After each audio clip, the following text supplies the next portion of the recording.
Hey everyone, this is Walter from iWalter. You know what? This is not going to be a full segment show, so I'm not going to. I'm not sure what I'm going to do with it. I just wanted to mention something. I actually went and seen Hellfest tonight. Last night I saw this '80s slasher movie, which was okay, but I think Hellfest kind of shocked me. I didn't think it was going to be that good, and it actually was. So it was like, you know what? Maybe I'll do a podcast a little bit on that, and maybe mention a few other opinion, my opinion on some stuff, and leave it at that. So it won't be like an irritatingly long episode as I normally would do. A whole hour. I don't even think it's going to become, or it's not going to even get close to that. So anyway, yeah, the film I saw last night, I should have mentioned or brought it up, but I'm trying to look for it. So please forgive me because, yeah, I thought I was prepared. Anyway, I saw the movie Hellfest. I actually thought it was going to be pretty bad. It looked really bad. I'm a kind of a fan of Tony Todd, and I don't like Candyman, but I did like Tony Todd and other things he, was affiliated with. He's very entertaining, man. He's very funny, too. But, yeah, he's best known for Candyman. So, unfortunately, because that's like my least favorite thing from him. Anyway, I'm poking my head down right now because I want to look and see if I can find the name of this film I went and seen last night. Looking at my Instagram page. Okay, House of on Sorority Row. The movie was okay. It was an 80s slasher film. Unfortunately, I paid full price for the damn movie. It's 82. I don't know. I think I said 83, but it's actually 82. And the film was entertaining, but honestly, it did not keep my attention too well. So, yeah, but I wanted to see because it was an old film. And then it was like, okay, well, the other film I was kind of tempted to see. I was just like, I didn't go in there with these high expectations that, oh my God, it's going to be the best film since sliced bread. I did not go in like that at all. By the way, you can see it's kind of well lit today because I have my little light on the back, and this is my nun, my little live and love dog. That's a really bad word because people on screen can see this. This is the nun, but it's from that series of dolls called Live and Dead Doll, I believe it's called. And this is from Puppet Master, this little guy here. So I kind of wanted to add some more atmosphere in the background. Oh, I can see the light behind me. Okay, I'm not doing a very good job pointing. I'm trying to do it. Okay, there we go. So, anyway, Hellfest. Now, don't get me wrong. It wasn't exactly very scary, but at the same time, it was worth seeing at a matinee. So that's what I wanted to mention. Yeah, I was actually really shocked at the film. That's what I wanted to say. It was a throwback to the 80s slasher films and mainly Halloween. They had taken Carpenter's, main idea and they expounded upon it in Hellfest, which was, wow, this is a shock. Because I didn't expect that. I honestly did not expect that at all. And the parts they had taken was the mask. The person from behind looked like a normal, so to speak, normal human being. And he even actually, you find out at the end, the guy has a family who is a serial killer. It was like, wow, this is a definite throwback. And they did something, if you're familiar with Halloween 1 and 2, I got to show this later on. Let me put this at the screen, see if it focuses in. I got this kick on Hammer Films. This was only like $10, and it's like 6 classic Hammer films. So, yeah, that's really cool. So, anyway, yeah, if you remember Halloween 2, where they thought like the police are going after Michael Myers, and they shoot and kill who they thought was Michael Myers. I forget how it went. And you find out that the police got the wrong person. It was a young kid just dressed up like Michael Myers, and he was intoxicated, so he wouldn't speak back. He didn't know what was going on. So they used that premise in this movie. It was like, well, you know what? If you do something right, I'm going to have to fix her real quick, my nun. Here she goes. if you do something right, look, I got my Regal cup still. If you do something incorrectly and in good taste, even though it's a horror movie, there's no such thing good taste in a horror movie. But if you do it correctly, it can actually be very entertaining. There was 2 parts in the movie that were, I believe, were kind of set me off. They were like I had my ears and my eyes covered. I haven't done that in a while in a film that I went and seen in the theaters. At home, that's a different story because you can get away with a lot more. Like Adam Green has movies that are directly released on video. I mean, not video. Well, I guess it is streaming video. Adam Green does those Hatchet movies. So he gets away with a lot more. He's smart by doing that. So he doesn't have any limitations on his film work. So, which is smart. Now, in the movie theaters, yeah, there is a lot of things you can't get away with. It will affect your ratings, things like that. I'm sorry, I'm fooling. I'll put this up to the screen, too. I gave years ago the Christopher Reeve Foundation, and I got these. This was like a while back. It was definitely over 10 years ago. So that's what I'm playing with right now. In fact, I don't know if I can focus in on the back. I can prove. Let me see if I can have people see that on screen. Probably not. Let me try to get a little closer for a minute. So I'm going to leave in the mic. Alrighty, there was that dead airspace. That was because for people checking out my webcams, they can see that. So anywho, yeah, it was going back to Hellfest. It was really surprising. I'm so tired of these films where they have to have stereotypes as for characters, meaning like, okay, we need an African American who acts like a stereotypical African American. Not there. It was a really cute black girl in there, but she looked the part of what horror movies back in the 80s and 90s look like, where they didn't make her into a stereotype. She was just an average girl. She was very cute. And the characters were all common characters. They weren't exploited for their ethnicity, their background, their sex.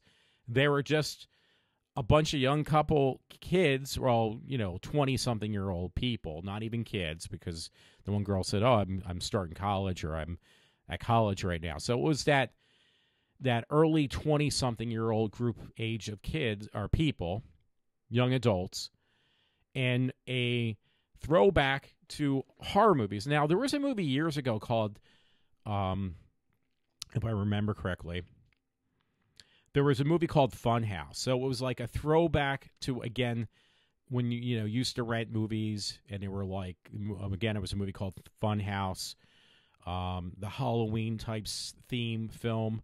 It kind of reminded me of Casey. I guess, what is that? The guy I forget his first name, Casey, the guy who was the clown who was killing people. He was a serial killer.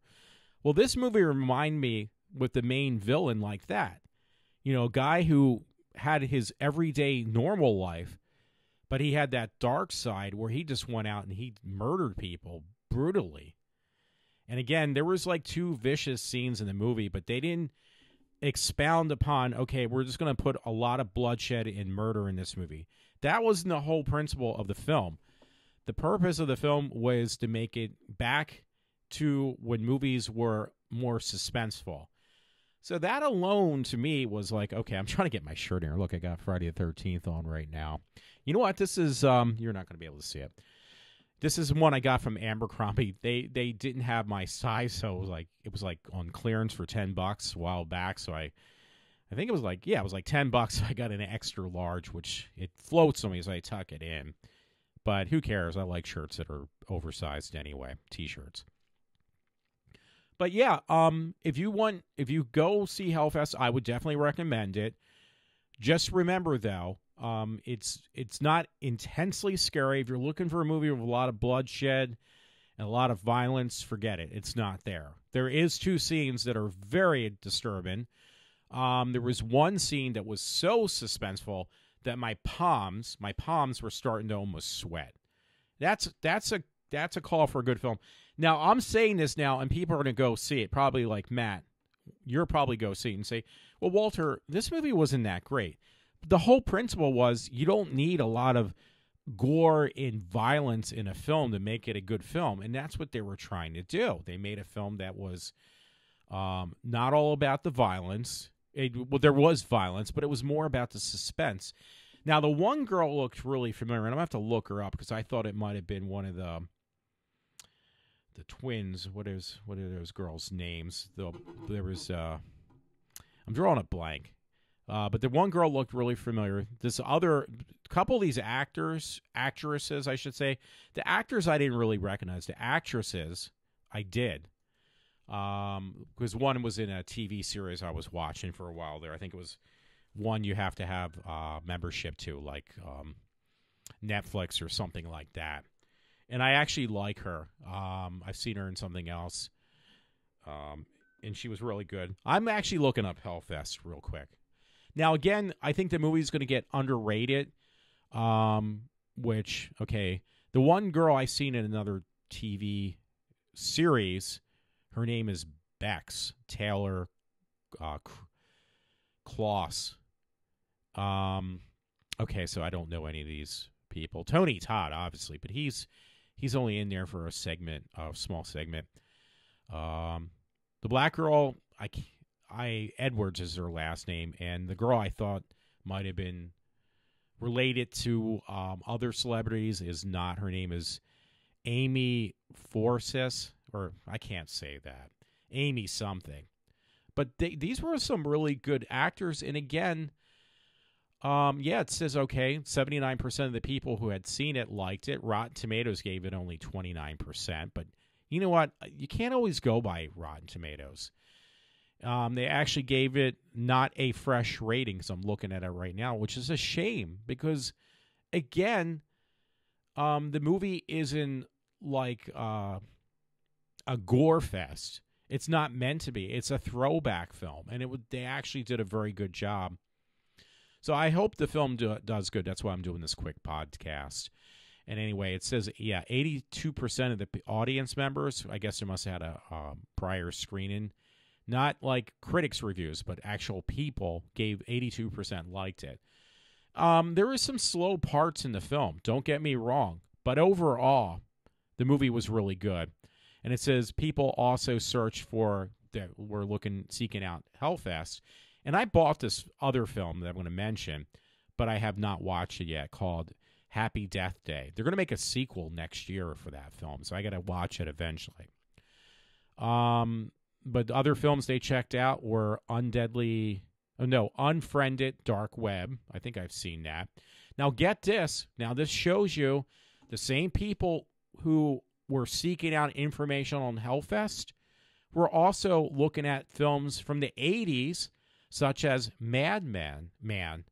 Now my friend Matt likes that film called Mad Men. So it is. The movie is a throwback to the 80s and the 90s. And get this, they also put in the mix of films that people were also looking for films similar to Hellfest, was Halloween 1 and Halloween 2. And didn't I kind of mention that it did have a little bit of a feel with Halloween? So yeah, it is definitely a rather... it was tastefully done. It was actually done pretty damn well. Throwback to the 80s and 90s slasher films. And, when you grow up with those, you have an appreciation for somebody who actually, tips their hat. Like, hey, I grew up with these films. Probably, I'm just guessing the people who, it's this guy, Gregory Plotkin or whatever, who produced the film. I just want to tip my hat to those guys as well because they did an actual pretty damn good job. Now, it's not, oh my God, this movie is the best thing since sliced bread. But if you want to see something for Halloween and, not pay full price, go see it at a matinee. It's a little bit slow. I mean, I'm not going to deny that fact. It's a bit slow. But overall, the film was actually pretty damn good. So I'm going to give it a little bit above a 50 mark. From 50 to 100, I'd give it a little bit above that. Well, that's saying a lot for a horror film, trust me. I'm just letting you know. So anyway, I'm going to hold this back up to the screen. These are Hammer films. Anyway, put my face in there too. Why not? Okay, so I just had to do that. So I got another Hammer collection film, which was, again, it wasn't that much. Hammer films are, again, just like Hellfest, are underrated films that are really good. I'm looking at the movies on here, and it's 6 movies. Two Faces of Jekyll and Hyde, Scream of Fear, The Gorgon, and the other ones are kind of dark to see. And not that important, probably, at the same time. Yeah, it's pretty dark. So, anyway, get this on Amazon if you want to. You can get this on Amazon for like $10. Maybe 15, but I think it was more like 10. And I thought it was 6 films, but it looks like, let's see, 1, 2, 3, 4, 5. Yeah, it is 6 movies.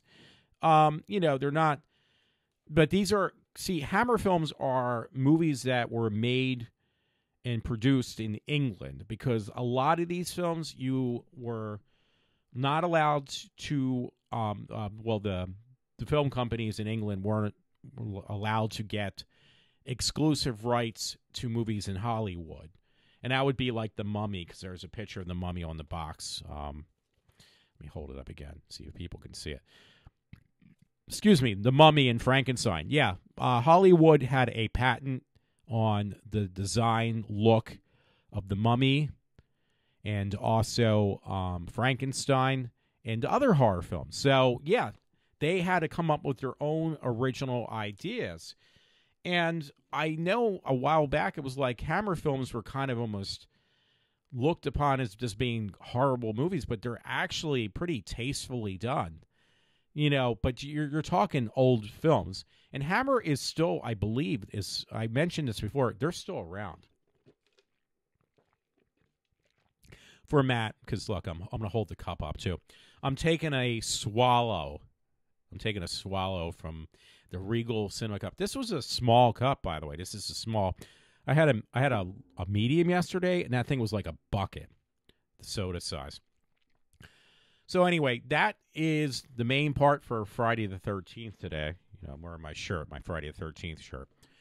So I did have a couple of things I was griping about, and this is a different segment. One is just that circus. I'm going to mention this like very vaguely, because maybe I can keep it even under half an hour. Let's see what time I have. Yeah, I could probably do that. Was with this thing with this Kavanaugh, and the woman who is Ford, who is making all these accusations against the guy running Kavanaugh for Supreme Court justice. So, yeah, what was I going to mention? The whole thing is just a joke, and I've said this to friends. The problem with this is, even if this gets dismissed, and you know what the real sad thing, by the way, is? Now, I hate to say this. You know what's very sad? Is that people are giving her money through, what is he called? I was going to say GoDaddy. I'm trying to look for that right now. Where you donate money to people. Well, she's actually, this fundraiser thing. I see part of it, but it's not what I'm looking at. And GoFundMe. So people have actually donated money, like $50, $100 and more. So it was on the Wall Street Journal, which I don't want to sign up for the newspaper. I have a friend named Rob. And Rob, by the way, he's a guy I work with. He has the Wall Street Journal. It's like, you know what, Rob, could you get me that paper article and even submit it to me somehow? Because I would like to see that. But he has a copy. He's a young gentleman and a friend of mine. And he actually reads the Wall Street Journal every single day when he gets it delivered to him at his house, his apartment. And but anyway, there was a thing on the Wall Street Journal that says that a lot of women were really upset about this because it makes women look really bad. And it says Dr. Ford has 5 GoFundMe accounts and a total of $900,000. And somebody wrote underneath, let that sink in. So there was a couple of women who put this up on Facebook. They were very pissed off. And I don't blame them, by the way. I'm very upset about that. So, yeah, and going back to Kavanaugh, even if he gets cleared that he gets to become the new Supreme Justice judge, he's still going to have for the rest of his life over his head that he was, well, at that point it would be acquitted, I guess, of charges against him for sexually assaulting a woman. That's not going to go away. So the problem I have is if you're a man, and you know what was funny, ladies and gentlemen, I was listening to Rush Limbaugh today, and a woman called in. She's got little kids. This woman called in to Rush, and she said, I'm like really upset about this because I have sons. This young woman had sons, and she's afraid what's going to happen to her kids when they get old enough as men when they grow up, because it won't take that much for a woman to go out there and accuse them of being saying that they're this woman's sons when they become adults, that they had sexually assaulted a woman, and that the public's going to believe that. And if that happens, their whole entire life is going to be ruined.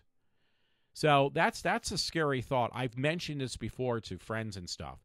It is a very serious thought, and nobody takes it seriously until it happens to them. Like if you're a man in today's society and a woman makes an accusation that you had sexually assaulted her, before that gets resolved, you could be in prison for years, because that's happened before. I've watched TV specials where a man almost spent, I think, 30 or 40 years behind bars for sexually raping a woman when he never even touched her and he didn't even know who she was. She just randomly picked this guy, and he went behind bars for, again, like 20 or 30 years of his life. And then she confessed that she lied about this particular individual raping her. So we live in a society that, in the United States, that if you're a man and a woman just wants to randomly pick you out and say, well, this guy raped me, most likely the courts are going to favor in her direction, not yours. So that's very scary. I just want to let you know that. And when I heard this woman calling, I was like, well, thank you for somebody like that doing that. Hey, a little light note on the side. I just saw this because one guy on my Facebook, he put some pretty good stuff, and it's a little bit more lighter before I go into some dark stuff. I might even, yeah, I'm okay. I'm still under half an hour. I'm going to try to keep it around 30 minutes if I can. It probably would be that.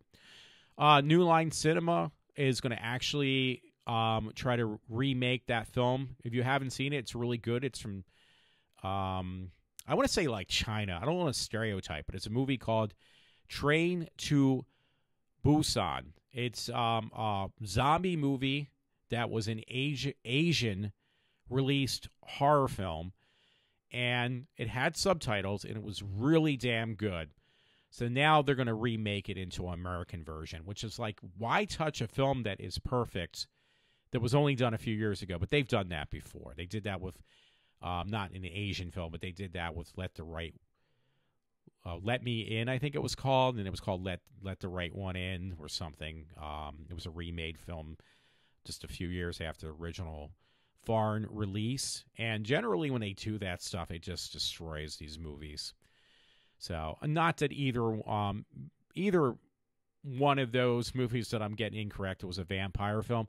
They were both very entertaining, but if you see the original one with the subtext, it was much better than the remake, hands down. So it generally is the case.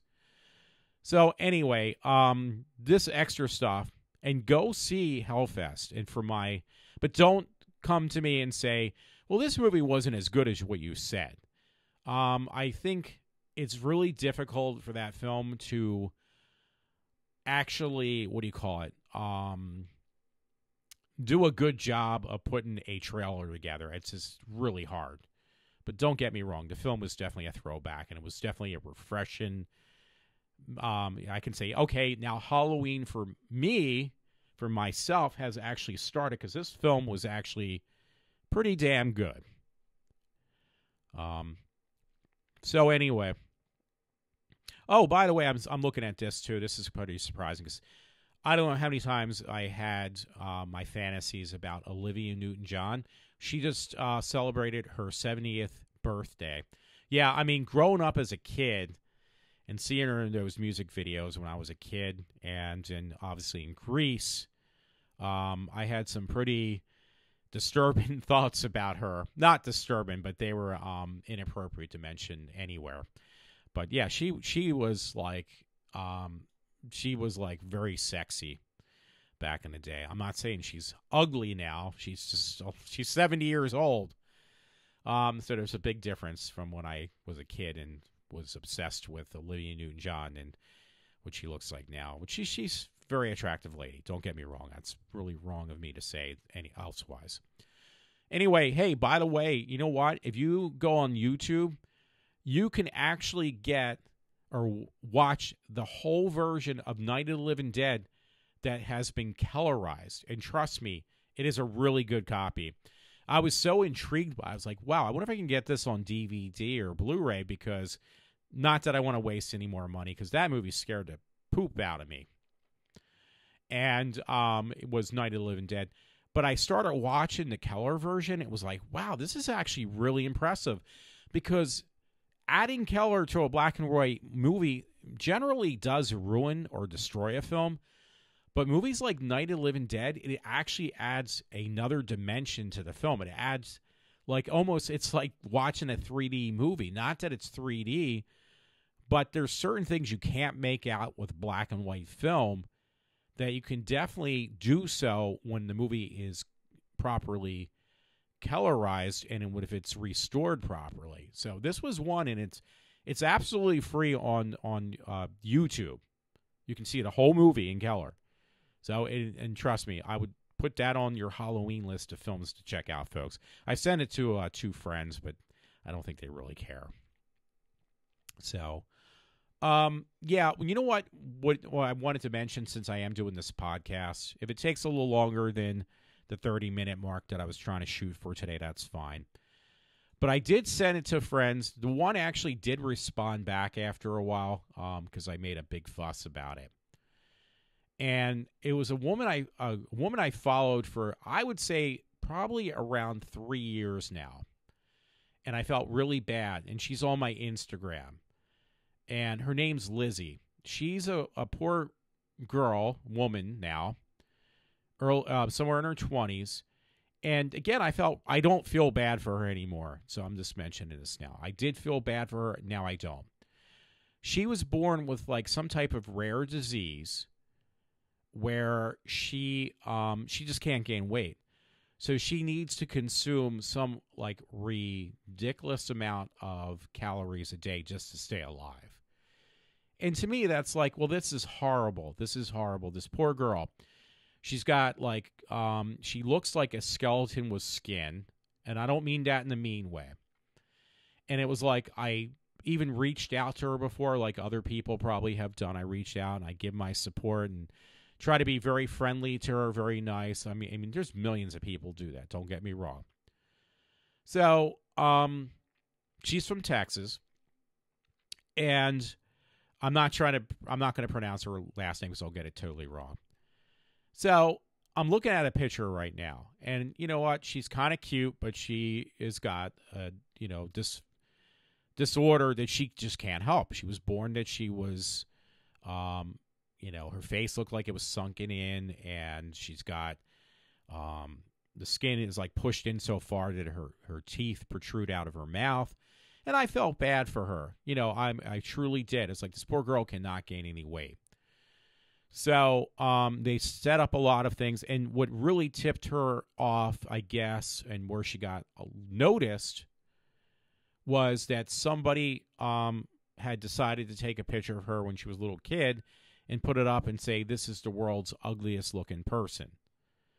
And it was like, well, that's really, really cruel and really disgusting.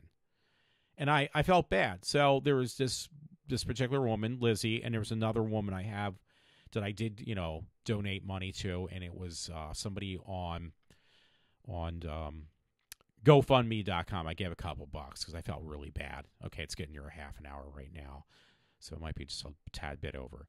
So Lizzie, though, I didn't give money directly to her, but I remember, like, because I bought it in the store, I didn't buy it online. But she does a lot of motivational speeches, and people love her for that. And I did too. I'm saying past tense. Because it was like, well, this girl had her share when she was a little kid, but so did I. I hate to tell you, I got picked on really bad, really severely when I was a kid. I got insulted, picked on, bullied, name called. I mean, the whole 9 yards, and I didn't do anything to deserve that stuff. My father told me when I was a kid, he says, and he broke down one time and he started crying. He says, you're really carrying your cross. Because he felt that bad for me. And that man is like, he has no sympathy for anything, but he couldn't help it. He couldn't compose himself. He broke down and cried. And he says, you are carrying your cross. So I know from firsthand experience, I know what it is to be picked on. Don't get me wrong. So this girl has cashed in on this, though, this Lizzie chick.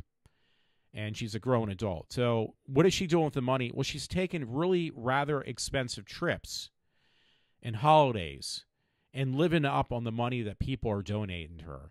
And, my one friend will probably say, well, she probably deserves it because she's had such a hard life. I've had a hard life, and nobody gives me a freaking dime, and I don't buy that for a minute. I'm just letting you know. So anyway, she goes out of her way, and she buys really expensive stuff. She's actually getting a house built on a lot from the ground up, which probably has to be over $500,000. So she's taking people's money now, and she's using it so she can actually live in the lap of luxury, which to me is an insult. So I send the picture to a friend. I won't say what he said back, but he couldn't get his eyes off her face. And it's like, dude, I kind of surpassed her look. I got used to the way she looks like. I've, tried to communicate with her. I've supported her, like with these, giving money to individuals who have problems, especially this one girl who has a problem with anorexia nervosa. It's not the case with Lizzie. She has a different problem. She just looks like she's anorexic. She really is not. So I gave her money in the past. And I will not do it any longer, and a lot of these other women, because I looked at this picture and was like, wow, I can't believe Lizzie did this. She got these rather large breast implants. Now, she can't keep weight on. She is like skin and bones. And now that she's getting all this money and all this notoriety, it went from her being the world's ugliest person to being like a celebrity whore. I don't know how else to put it. A celebrity whore. So she's gotten, she got these, and I was like, am I seeing things? Because they look awfully big. And I never saw Lizzie in the years that I used to follow her for the last 3 years, her having breasts that look like triple E's or double E's or whatever you want to call it. And it looks rather unusual for a girl who was, skin and bones.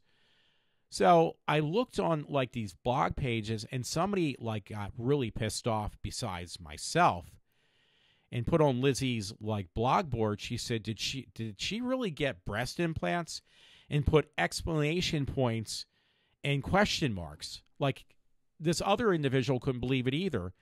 So she's taken money, and she's basically, and to me, she's taking people's money that they're donating to her, and she's putting it into like living a life that no one can live on their income. But she's living on other people's income because she's now taking advantage of people feeling sorry for her and giving her all this money. So she goes out, and again, she gets some rather large breast implants. And it's like, oh my God, that's it. I am not going to give any money to these people, these ladies who go out and say that I'm being victimized.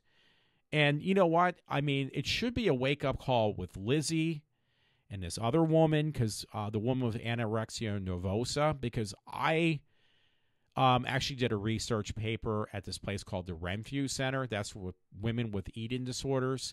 I actually dated a girl who had an eating disorder years ago. Her name was Wendy. I do know her last name. Not necessary for me to disclose all her information for Wendy. A lovely girl, but she had an eating disorder. She would binge and purge. And that, to me, with Lizzie, again, she doesn't have an eating disorder, even though she looks like she may have one. That's an insult. That's a slap in the face for people with eating disorders. That's a slap in the face with a person who has some type of severe disability. When you're taking that money and you're using it just to entertain yourself, or live a lifestyle of no puns intended, but for the rich and famous, that to me is an insult. So I'm done with that whole thing. And the one is the best is those two ladies are really bad. Trust me, the ones I just mentioned. But that woman, Ford, is another joke because she's a professor. She is a psychiatrist. And she talks like she's 16 years old. Not even. She sounds like an 8-year-old. And she's like a few years older than I am. And she sounds like an 8-year-old little girl. So to me, that's another insult. So anyway, that's what I wanted to say on the darker side of my Friday. So I hope other people kind of wise up, and especially men. I hate to say this, men, you need to grow up. A lot of men out there, and you got to think like my friend Todd said years ago, or not even. He said that not too long ago. He said to me, Walt, I need to think with my big head and not my little head, because a lot of guys, I'm trying to get this Friday the 13th thing in my view of the camera. Gentlemen, you need to think with your big head, not your little head. And for those who don't know what that means don't think with your penis, think with your brain, because a lot of men out there don't. A woman has an upper hand every single time in any situation, and she will manipulate a person to make that man do whatever she wants. Basically, men are wrapped around women's fingers. So I don't believe this whole misconception that women are being victimized. I don't believe that at all. Are there women out there that are truly being mistreated? Absolutely. Are these women are women in general being victimized? Absolutely not. I told my friend Matt there was a film, actually I can pull this up on iTunes because I wanted to see it. It looked really good. It was like one of these 1960, it was a 1960 film. It was a classic movie with the guy who did the claymation monsters from back in the 50s and 60s that was really big, like Clash of the Titans, which actually was 1980. So anyway, the film was called It Came from Beneath the Sea, and it was colorized. Now, this will fit in, by the way. So it was colorized, and it was like, wow, this is great because I love certain types of science fiction / horror, and a lot of it is with Navy ships and stuff. I have some fascination in that because I used to love, when I was a little kid, I used to love this show called Voyage to the Bottom of the Sea. So It Came from Beneath the Sea was kind of like that because it had a Navy submarine and stuff, and it was just about the Navy trying to get kill off this oversized, monstrous, what do you call it? Octopus. I forget what the word is for an octopus, but an octopus. And it was like, wow, this looks really cool because it's been colorized. And I love the film. But the main protagonist in the film, not the monster, but this woman that was in the film, she was a smart scientist who back in 1960 had manipulated at the same exact time 2 men. And one was a friend of hers, a fellow scientist, and another one was she manipulated to this Navy sergeant or Navy guy. She manipulated him by using her sex appeal. And it was like, wow, this stuff is, has been going on since 1960 and before that, obviously. So what I'm trying to reach out and say is, this whole thing of women playing the damsel in distress and playing that they're helpless. Hey, I'm going to drop my handkerchief. You're going to pick it up for me.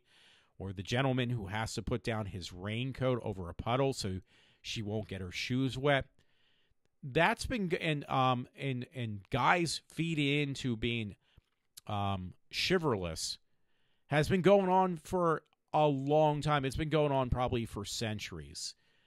And the point is, underneath of this, is women are the ones who control men. Women are the ones who decide who's going to be their mate. It's not the other way around. So I'm just letting you know, for those who do think with their little heads and think they are in control. I mean, not to mention a stereotype, but most men are muscle heads. They don't think with their brains. They think with their reproductive organs, and that's a shame. So anyway, here I'm looking at Lizzie's movie because I did buy it at one point, and I actually bought a physical copy too. But I felt so bad for Lizzie, the one who got the breast implants now, that it was like, I can't do enough for this poor girl who's so defenseless, and she's just feeble, and she needs our help. So I actually did buy it on iTunes. I'm looking at it right now. It was the name of her movie, documentary movie. It's called The Brave Heart, and it has the Lizzie whatever story, however you say her last name. So I that money goes towards her, and I did buy a physical copy in Walmart because I felt like, oh my God, that's Lizzie, the girl that I've been following for like 3 years. And now I am just like, wow, I really had the wool pulled over my eyes with that girl. She is probably, at this point, she does a lot of seminars. She's probably like a millionaire, not like, oh, she's got $50 million, but she's probably got a couple $1 million underneath her belt. And she's not investing her cash flow in a sensible way, because that's what happens to me. Like I said to a friend, if the shoe was on the other foot, it was me. If I was in the predicament, not the same situation, but my situation like Lizzie is, and I put up a GoFundMe account, or I put out there, you know what? When I was in middle school, grade school, and high school, because it was absolutely true, I got picked on really badly. I got bullied to the point that I had a nervous breakdown at the age of 12.